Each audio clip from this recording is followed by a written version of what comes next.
ಪುರುಷ ಅವರ ಪ್ರತಿನಿಧಿಗಳು. ಮಾನವ ಸಮಾಜ ಬೆಳೆದ ಹಾಗೆ ಪುರುಷ ಪ್ರಧಾನವಾಯಿತು. ಸ್ತ್ರೀ ಕೇವಲ ಜನನಿಯಾಗಿ ಮನೆಯ 4 ಗೋಡೆಗಳಲ್ಲಿ ಸೀಮಿತಳಾದಳು. ಆದರೆ ಇಂದು ಸ್ತ್ರೀ ತನ್ನ ಎಲ್ಲ ಕರ್ತವ್ಯಗಳ ಜೊತೆಗೆ ಸಮಾಜದಲ್ಲಿ ಸಕ್ರಿಯವಾಗಿ ಭಾಗವಹಿಸಿ ತನ್ನ ಅಸ್ತಿತ್ವ ಪ್ರಕಟಪಡಿಸಿದ್ದಾಳೆ. ರಾಜಕೀಯ, ಸಾಮಾಜಿಕ, ವೈಜ್ಞಾನಿಕ, ಕ್ರೀಡೆ ಹೀಗೆ ಎಲ್ಲ ಕ್ಷೇತ್ರಗಳಲ್ಲಿ ಮುಂಚೂಣಿಯಲ್ಲಿದ್ದಾಳೆ. ಪುರುಷರ ಜೊತೆಗೆ ಸಮಾನತೆ ಹೊಂದಿದ್ದಾಳೆ.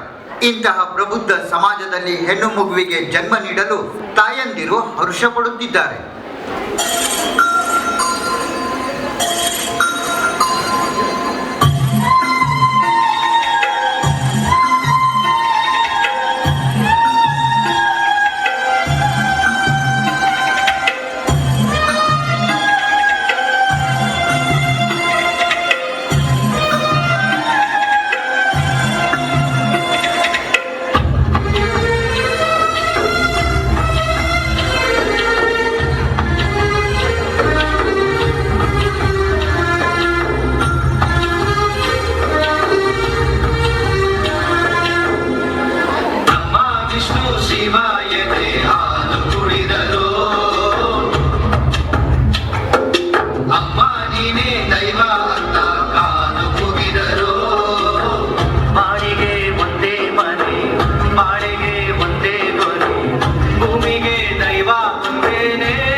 ಜನನದ ಮುಂಚೆಯೇ ನನ್ನ ಅಸ್ತಿತ್ವವನ್ನು ಕೊಚ್ಚಿ ಹಾಕುತ್ತಿರುವ ಈ ಸಮಾಜದಲ್ಲಿ ಇಂದು ಜನಿಸಲು ನನಗೆ ಹೆಮ್ಮೆ ಎನಿಸುತ್ತದೆ. ತಾವೆಲ್ಲರೂ ನನ್ನ ಬರುವಿಕೆಯನ್ನು ಹರ್ಷದಿಂದ ಸಂಭ್ರಮಿಸುತ್ತಿದ್ದೀರಿ. ನಾವೆಲ್ಲ ಇಲ್ಲಿ ಸೂತ್ರದ ಗೊಂಬೆಗಳು ಮಾತ್ರ.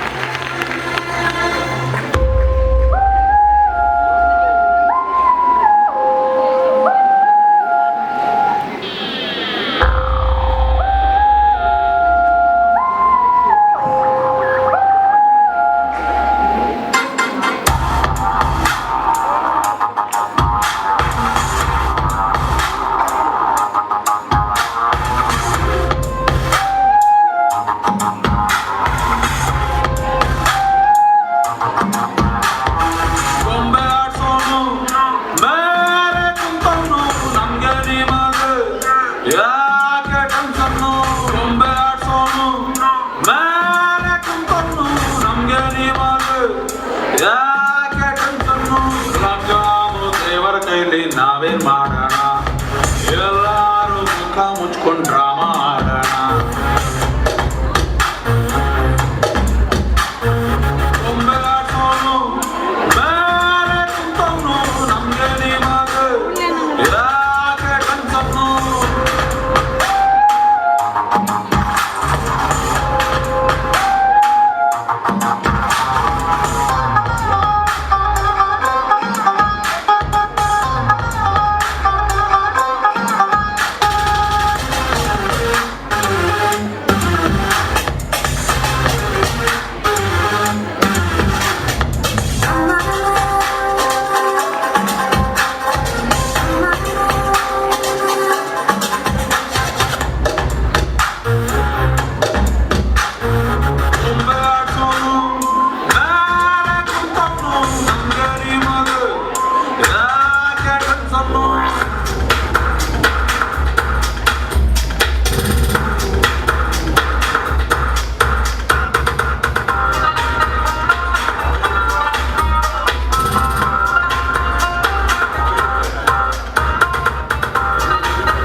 ಮುಚ್ಕೊಂಡು ಡ್ರಾಮಾ ಆಡೋಣ. ಸ್ನೇಹಾನೆ ಟೆಂಪರ್ವರಿ ನಾವೇನ್ ಮಾಡೋಣ, ಮಣ್ಣಲ್ಲಿ ಹೋಗೋ ಗಂಟ ಡ್ರಾಮಾ ಆಡೋಣ. ಇನ್ನೊಂದು ನಿಮಿಷವಿದೆ.